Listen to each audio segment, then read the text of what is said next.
Melihat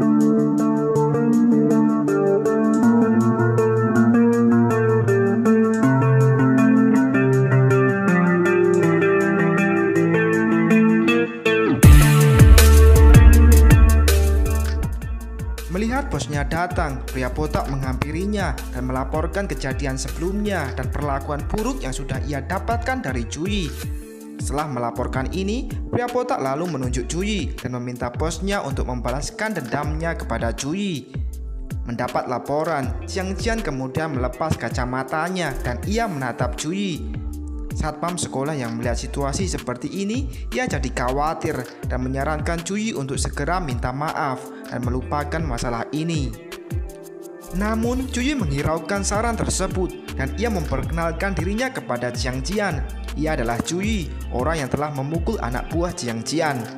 Mendengar nama Cui, Jiang Jian tidak langsung marah, melainkan ia merenung dan ia seperti pernah mendengar nama Cui sebelumnya. Karena tidak bisa mengingatnya, Jiang Jian tidak berniat untuk mengingatnya lagi. Dan kemudian ia menyuruh anak buahnya untuk menyerang Cui. Akan tetapi, Cui tidak tinggal diam. Sebelum anak buah tersebut menyerangnya, Cui terlebih dulu sudah sampai di hadapan Jiang Jian. Dan tanpa basa-basi, Cui langsung memukul Jiang Jian. Anak buah Jiang Jian yang melihat ini, meski mereka takut, namun mereka ingin menyelamatkan bos mereka dari Cui. Cui kemudian menyuruh Jiang Jian untuk menghentikan anak buahnya. Jika tidak, ia mengancam akan memukulnya untuk kedua kalinya. Karena takut dengan ancaman Cui, Jiang Jian dengan panik lalu menyuruh anak buahnya untuk berhenti dan tidak mendekat. Sementara itu, Jiang Jian juga mengingat siapa sebenarnya Cui. Sebelumnya, ia mendengar hancurnya Hotel Kaiseng yang disebabkan oleh Cui. Cui yang mendengar Jiang Jian, ia jadi sedikit terkejut dan ia bertanya dari mana Jiang Jian dapat informasi tentang dirinya. Jiang Jian menjawab, ia dapat informasi ini dari Jiang Qiu dan Jiang Qiu merupakan kakak perempuannya. Mendengar nama Jiang Qiu, Cui teringat dengan reporter sebelumnya dan Cui lalu menyuruh Jiang Jian untuk memanggilnya datang ke sini. Jiang Jian setuju dengan perintah Cui. Sambil ia berkata ia sangat kagum dengan aksi Cui menghancurkan Hotel Kaiseng sebelumnya. Mendengar ini, Cui bertanya, bukankah Jiang Jian berasal dari keluarga kaya? Apakah ia tidak bisa melakukan hal yang sama? Jiang Jian yang mendengar pertanyaan Cui, ia pun menjelaskan, sebelumnya ayahnya mendirikan perusahaan di bawah pengaruh keluarga ibunya. Namun, saat perusahaan ayahnya meningkat, ayahnya mempunyai wanita lain. Dan dari wanita tersebut, ayahnya memiliki seorang anak. Anak tersebut bernama Jiang Tian dan ia adalah penerus dari perusahaan ayahnya. Mendengar semua ini, Cui merasa ini semua sangat ironis dan menyimpulkan keluarga Jiang Jian hanyalah keluarga yang suka main-main. Jiang Jian tidak setuju dengan kesimpulan ini dan ia bersumpah ia tidak akan memiliki wanita lain seperti ayahnya. Namun sebelum Jiang Jian menyelesaikan ucapannya, tampak wanita yang datang bersama Jiang Jian menghampiri Jiang Jian.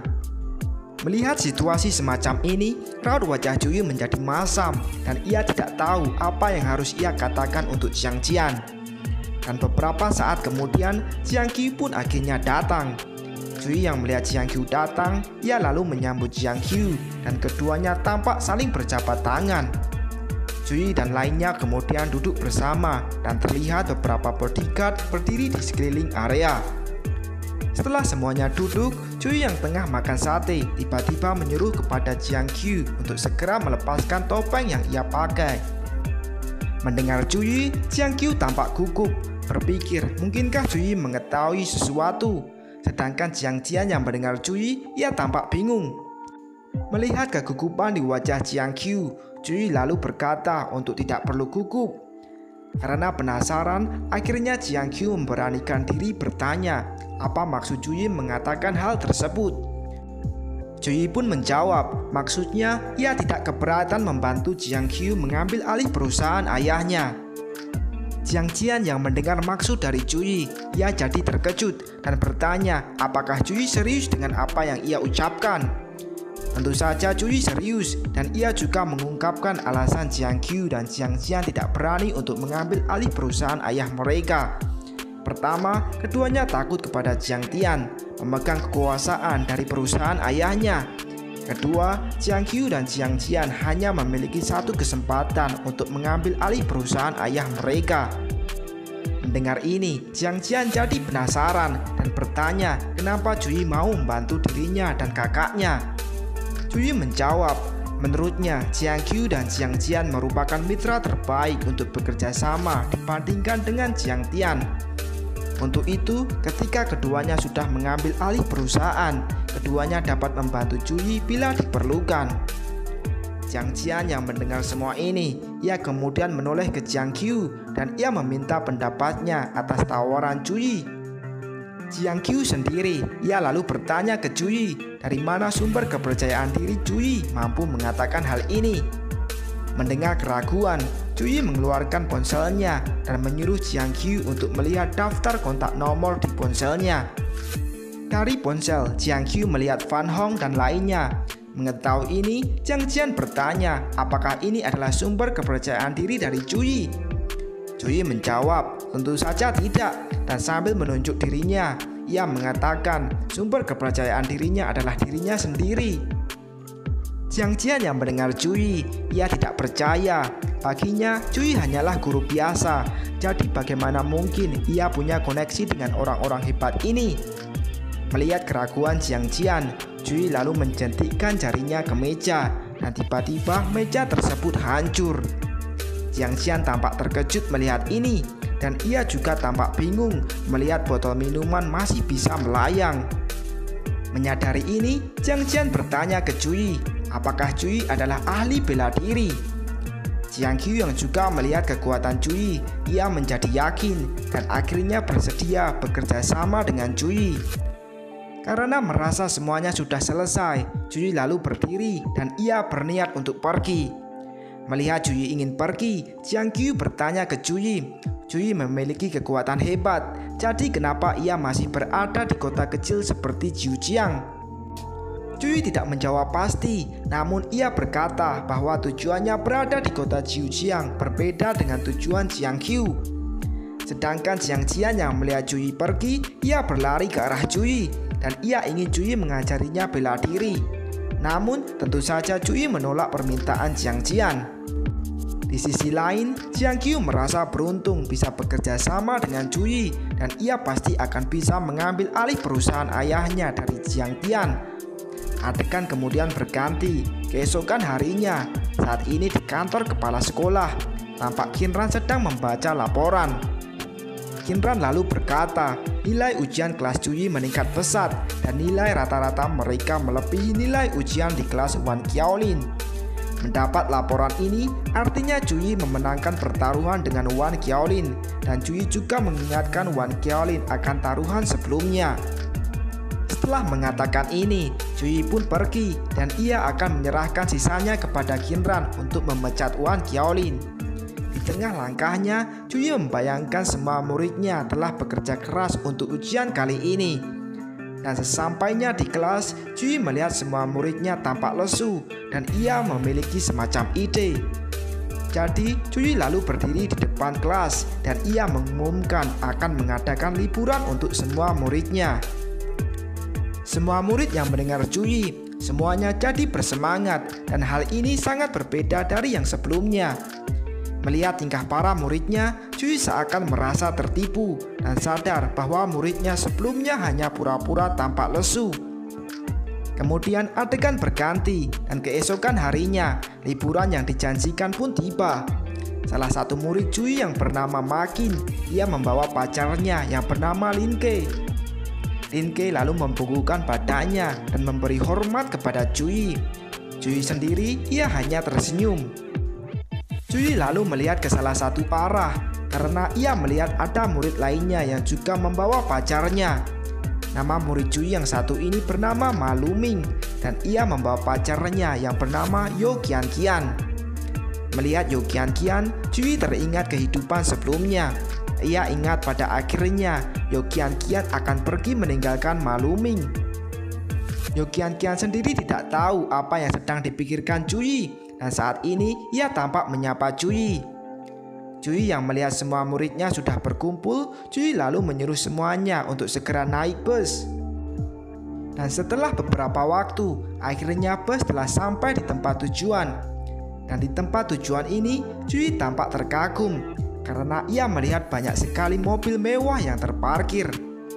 Makin yang melihat kekaguman Cui, ia berkata, di tempat liburan ini juga ada tempat-tempat mewah yang dibangun.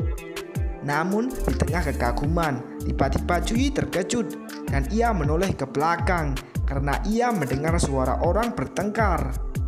Orang yang bertengkar adalah Ma Luming dan Hulai yang sedang meributkan pembagian kamar.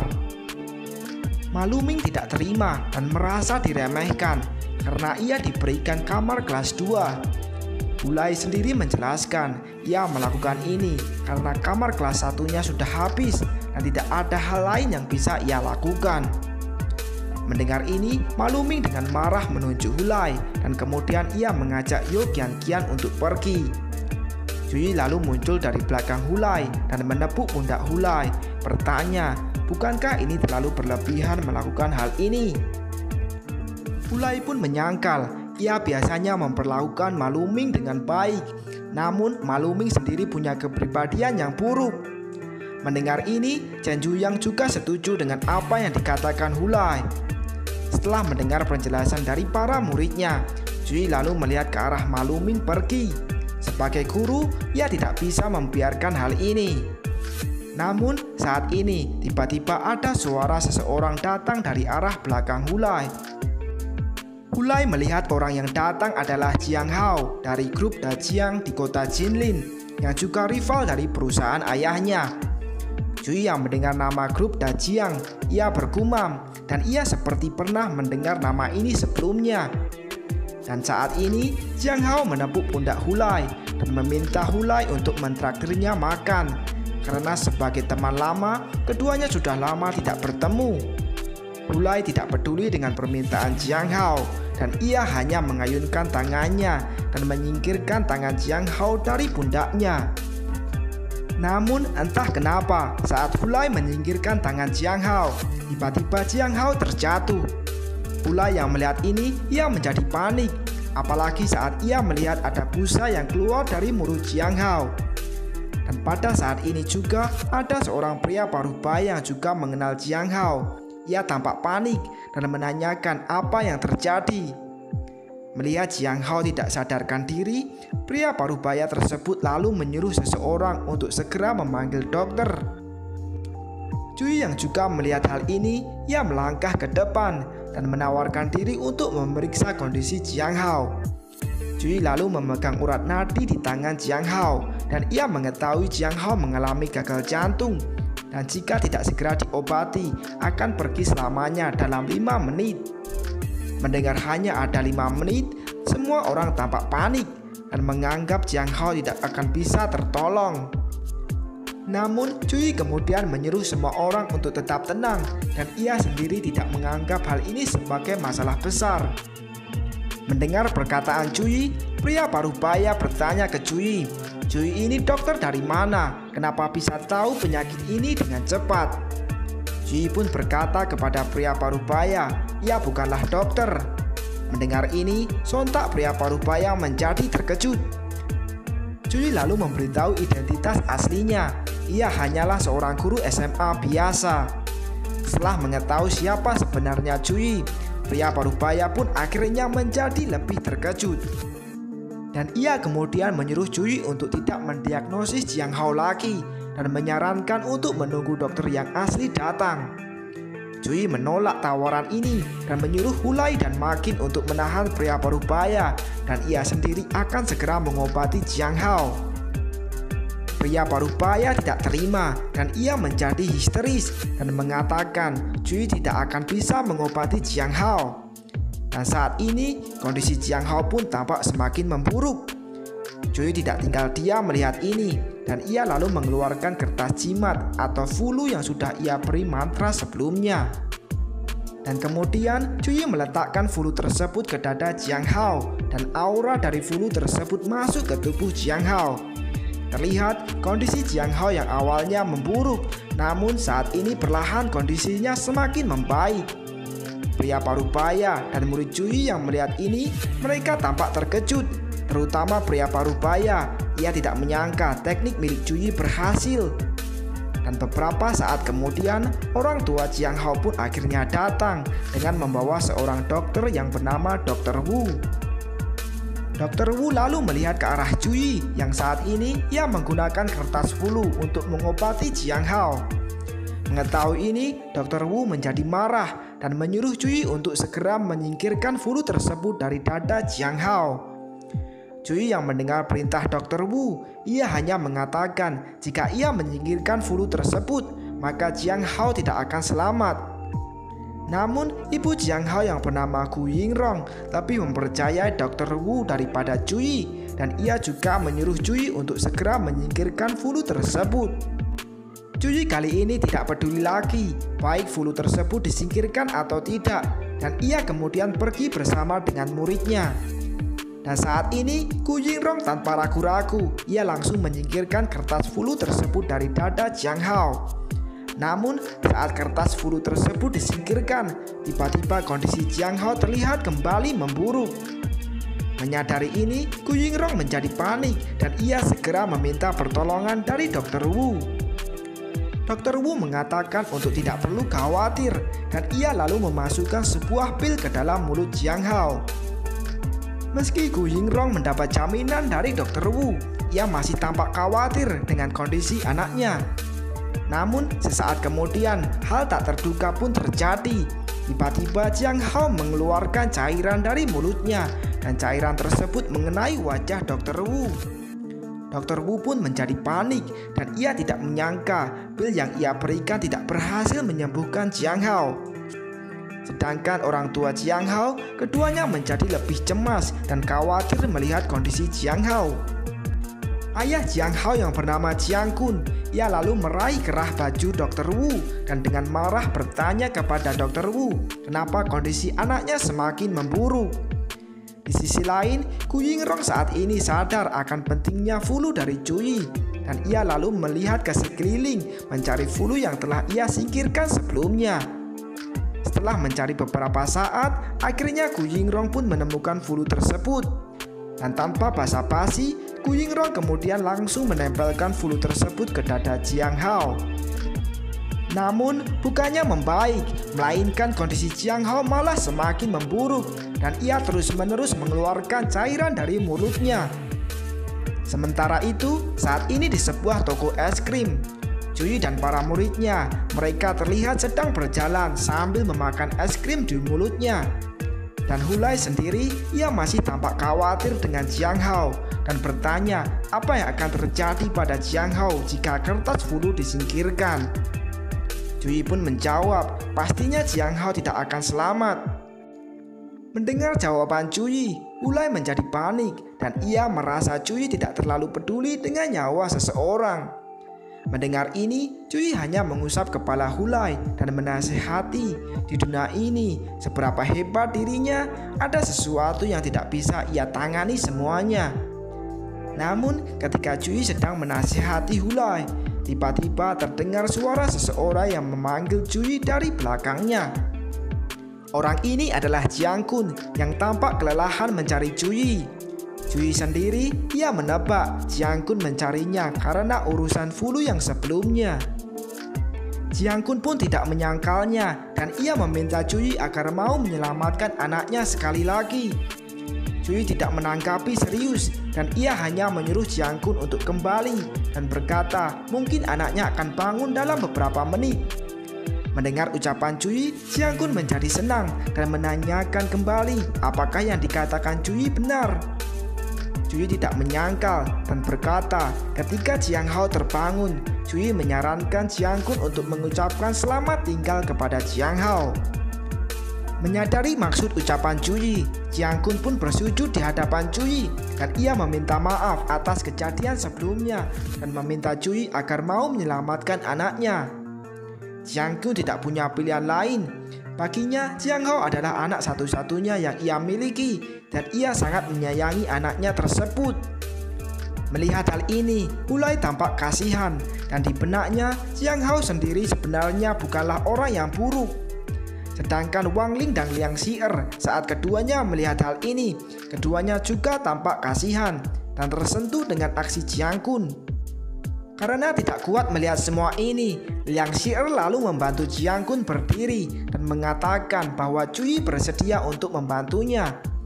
Jiang Kun pun tampak senang setelah mendengar ini, dan ia kemudian melihat ke arah Cui dan ia ingin mendapatkan kepastian dari Cui. Liang Xi'er melanjutkan perkataannya, sebenarnya dari awal Cui sendiri tidak berniat untuk menolak membantu. Jika tidak, ia tidak akan hanya diam menunggu di sini. Setelah Liang Xi'er mengatakan hal ini, semua murid Cui lainnya kemudian menarik Cui dan menyuruh Cui untuk segera menyelamatkan Jiang Hao.